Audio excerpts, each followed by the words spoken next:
Hello everyone, bonjour tout le monde. Welcome to EFA174 on this Saturday, September 12th. No, I am not going into politics, but I am learning how to lead from behind. And I'm going to get into this. I'm going to explain to you why. And I'm going to go into some details here of why I'm talking politically today. And I'm coming to you as a man, 54-year-old man with 30 years background in business and 27 years simultaneously I worked in the public service, right? And I worked 3 different levels of government, and I've had positions of management, senior management, and I've sat at tables with governor generals, I've sat at tables with ministers, I've had conversations with a lot of intellectual individuals within the governance of our societies, right? And I'm talking about Ontario right now. But I'm going to get into where I'm coming from. And one of the things about equality for all, and those that have listened to understand, equality for all comes from, I will take my information and I'm searching for those that speak from knowledge, training, and experience, but also walk within those footsteps of talking about what they're doing, right? And 2, it's backed by data and research, right? So that's what I look for. When I speak either from knowledge, training, and experience, or I gathered it from those that have the knowledge, training, and experience backed by data and research, and actually I've walked into those shoes and lived that lifestyle. That's what equality for all is about. And this is where I'm going to come to you today as how I'm learning to lead from behind, and I'm getting smarter at it. So in this new world, right, we have been pushed into this new world, like herded like cattle, like giddy up. You're going through that gate and you have no choice. And we're going to put barriers and rules and regulation to force you to go through those gates. That is the new world we're in. But what we also found in this new world, we don't have enough skill sets in this new world to meet the domestic demands of within our own nations. Why? Because we exported everything out. We exported all the skill sets. We did everything wrong. People in business know exactly what I'm talking about. Because people in business, if they don't learn to pivot, they fail, they close. Unlike governance, they run on debt. They run on, like in my country here, it's going to be $1 trillion debt soon. So we run on debt. So they don't care if they don't make pay, or if they don't make rent, or if they don't make, right? If they can't pay an invoice, or they can't pay a PO and that kind of stuff. This is what the business world would understand. And this is what I'm trying to teach governance. This is what we need to do without affecting anybody. Right? It's going to be a time process, and there's always going to be a balance because everybody wins, right? Everybody can win if you listen to understand. So increase our domestic skill sets. That's an absolute must. And I know some of you are working out there and they're thinking it, but it's an absolute must in multiple fields. From your farming, from your trades, from your electronics, everything. We have so many people that don't know how to work with their hands. Literally. They cannot even swing a hammer. And I'm not even being, I'm trying to be funny, but it's not. It's actually not funny, right? We have such a lack of skill sets, and that now that because of COVID and the transportation and everything is changing in the world, which is going to change more, because there's going to be more viruses, and this whole new business of viruses, trust me, this new world, you're in it. You're just like you know when you go into that, you're in it. So that skill set that we need to work on, we need to bring that into our own country.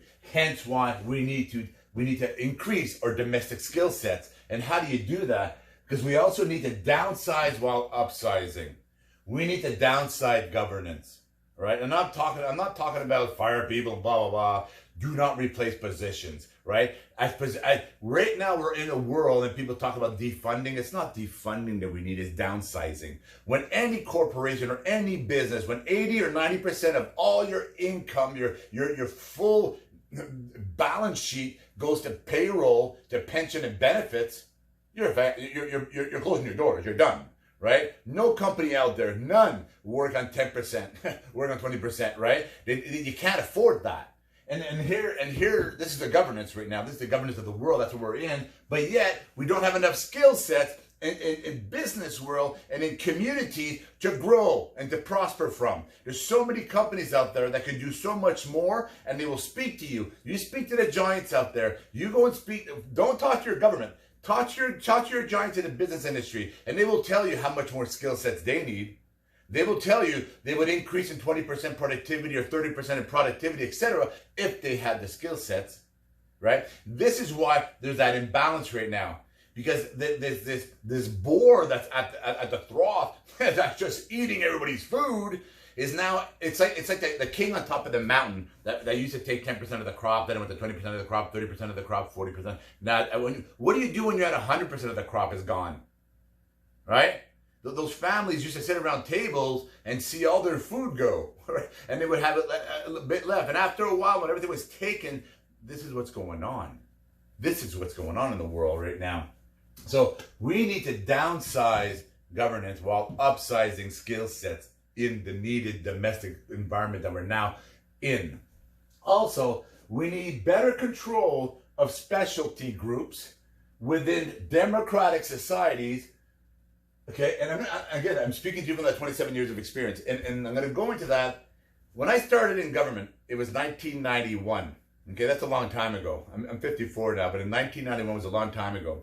So when I look at 30 some years ago when I was in government, at that time, I was after, and I remember talking to the people in government that would talk about how things were before. Right, the discrimination towards women and that kind of stuff. And I got into it at that time, 1991, and going forward, where the amount of training that I have, when I talk about knowledge, training, and experience, the amount of training, and from your WDHP, your human rights, the whole encompassing of everything in competition and so forth, was, you had no choice. It was mandatory.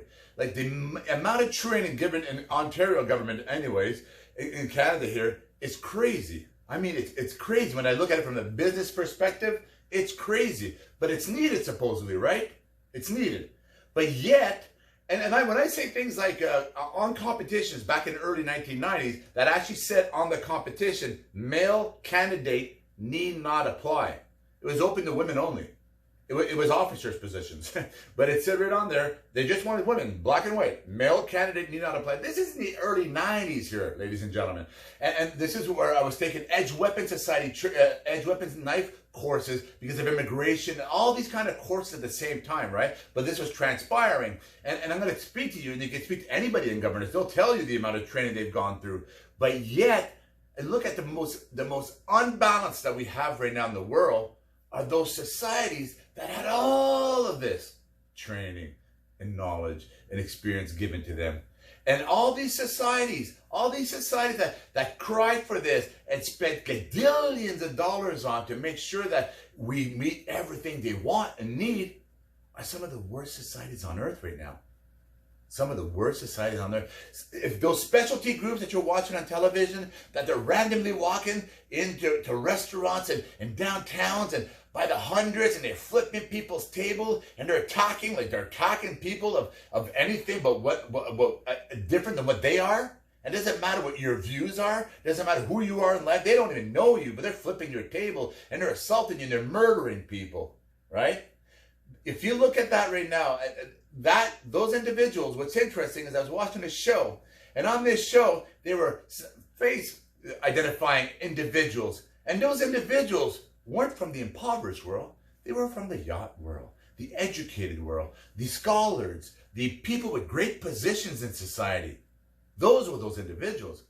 The same individuals that have forced us for the last 30 plus years to spend gadillions of dollars to ensure this wouldn't happen. Am I sinking in right now? Are you listening to understand? And this is why I'm learning to lead from behind. Jean-Guy Bourguignon, EFA174.